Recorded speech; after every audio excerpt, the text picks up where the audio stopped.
ನವರಾತ್ರಿ. ನವರಾತ್ರಿ ಎಂದರೆ 9 ದಿನಗಳ ಕಾಲ ದೇವಿಗೆ ಅಲಂಕಾರ ಮಾಡಿ 9 ರೂಪಗಳಲ್ಲಿ ಪೂಜಿಸುವ ವಿಧಾನವೇ ನವರಾತ್ರಿ. ಮಹಾಲಯ ಕಳೆದ ಮರುದಿನವೇ ನವರಾತ್ರಿ ಆರಂಭ. ಇದನ್ನು ದಸರಾ ಎಂದು ಕರೆಯುತ್ತಾರೆ. ದೇವಿ ಅಸುರ ಸಂಹಾರ ಮಾಡಿ 9 ರೂಪಗಳಿಂದ ದುಷ್ಟರ ಹುಟ್ಟಡಗಿಸುವ ಈ ರೂಪಗಳು ಶೈಲಪುತ್ರಿ, ಬ್ರಹ್ಮಚಾರಿಣಿ, ಚಂದ್ರಘಂಟ, ಕೂಷ್ಮಾಂಡ ದೇವಿ, ಸ್ಕಂದಮಾತಾ, ಕಾತ್ಯಾಯಿನಿ, ಕಾಳರಾತ್ರಿ, ಮಹಾಗೌರಿ ಮತ್ತು ಸಿದ್ಧಿದಾತ್ರಿ.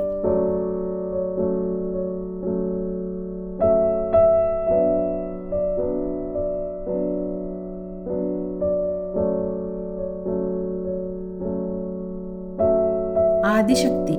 ಆದಿ ಎಂದರೆ ಪ್ರಾರಂಭ, ಸರ್ವೋಚ್ಚ ಎಂದು ಅರ್ಥ.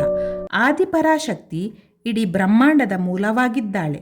ಪಾರ್ವತೀ ದೇವಿಯ ನೇರ ಅವತಾರವೇ ಆದಿಪರಾಶಕ್ತಿ. ಈಕೆಯಿಂದಲೇ ನವದುರ್ಗೆಯರ ಅವತಾರವಾಯಿತು. ಚಂಡಿ, ಚಾಮುಂಡಿ, ಕಾಳಿ ಎಲ್ಲವೂ ಈಕೆಯ ಸೃಷ್ಟಿ.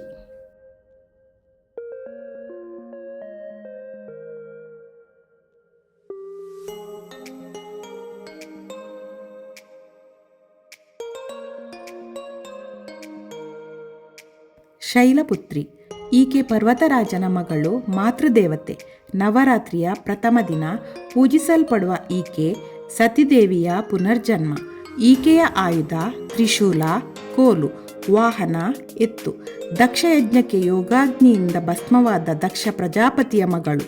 ಪರ್ವತರಾಜನ ಪುತ್ರಿಯಾಗಿ ಜನಿಸಿ ಪಾರ್ವತಿಯಾಗುತ್ತಾಳೆ. ಬ್ರಹ್ಮಚಾರಿಣಿ. ಬ್ರಹ್ಮಚಾರಿಣಿ ಎಂದರೆ ಅವಿವಾಹಿತೆ. ದಕ್ಷಯಜ್ಞದ ಬೆಂಕಿಗೆ ಆಹುತಿಯಾದ ಸತಿಯು ಪಾರ್ವತಿಯಾಗಿ ಹುಟ್ಟಿ ಶಿವನಿಗಾಗಿ ಕಠಿಣ ತಪಸ್ಸನ್ನು ಮಾಡುತ್ತಾಳೆ. ಸಾವಿರಾರು ವರ್ಷ ಎಲೆ ಹೂಗಳನ್ನು ಸೇವಿಸುತ್ತಾಳೆ. ಈಕೆಯ ತಪಸ್ಸಿಗೆ ಮೆಚ್ಚಿದ ಬ್ರಹ್ಮನು ಶಿವನೇ ನಿನ್ನ ಪತಿಯಾಗಲಿ ಎಂದು ಹರಸುತ್ತಾನೆ. ಇವಳೇ ಬ್ರಹ್ಮಚಾರಿಣಿ. ಇವಳು ಒಂದು ಕೈಯಲ್ಲಿ ಜಪಮಾಲೆ, ಇನ್ನೊಂದು ಕೈಯಲ್ಲಿ ನೀರಿನ ಕಮಂಡಲ ಹಿಡಿದಿದ್ದಾಳೆ. ಚಂದ್ರಘಂಟ. ನವರಾತ್ರಿಯ 3ನೇ ದಿನ ಪೂಜಿಸಲ್ಪಡುವವಳು ಚಂದ್ರಘಂಟ. ಈಕೆಯ ಮುಖದ ಮೇಲಿನ ತಿಲಕವು ಅರ್ಧಚಂದ್ರಾಕೃತಿಯಂತೆ ಇದ್ದು ಗಂಟೆಯ ಆಕಾರವನ್ನು ಹೊಂದಿದೆ. 3ನೇ ಕಣ್ಣು ದುಷ್ಟ ನಿಗ್ರಹಕ್ಕಾಗಿ ಶಾಶ್ವತವಾಗಿ ತೆರೆದಿರುತ್ತದೆ. ಹಲವು ವರ್ಷದ ತಪಸ್ಸಿನ ಬಳಿಕ ಪಾರ್ವತಿಯು ಶಿವನನ್ನು ವಿವಾಹವಾಗಿ ಶಿವನಿರುವ ಗುಹೆಯಲ್ಲಿ ವಾಸಿಸುತ್ತಾಳೆ. ಶಿವನಿಲ್ಲದ ವೇಳೆ ತಾರಕಾಸುರನೆಂಬ ದುಷ್ಟ ರಕ್ಕಸನು ಪಾರ್ವತಿಯ ಮೇಲೆ ಕೆಟ್ಟ ದೃಷ್ಟಿ ಬೀರುತ್ತಾನೆ. ಅವನನ್ನು ಕೊಲ್ಲಲು ಶಿವಪಾರ್ವತಿಯರ ಮಗನಿಗೆ ಮಾತ್ರ ಸಾಧ್ಯವಿತ್ತು.